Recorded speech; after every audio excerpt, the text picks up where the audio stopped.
The restaurant was full that night. Warm lights, soft music, and the sound of conversations filled the air. A man walked in quietly. No one noticed him at first. He wore simple clothes, no watch, no shine, just a calm face and tired eyes. He stood near the entrance, waiting. Finally, a waiter glanced at him and said, "Yes?" "Just one table," the man replied politely.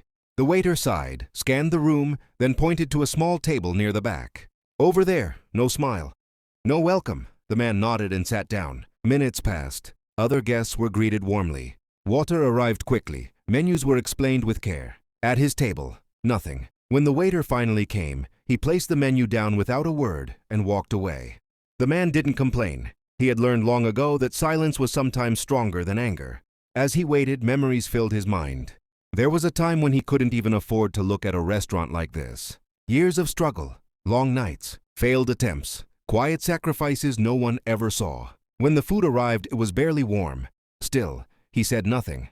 He ate slowly, peacefully, as if this meal wasn't about hunger, but reflection. When he finished, he gently raised his hand. "May I have the bill, please?"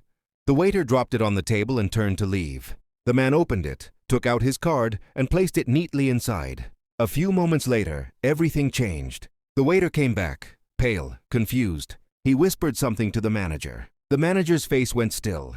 He walked toward the table, suddenly respectful, almost nervous. "Sir, I hope everything was satisfactory," he said carefully.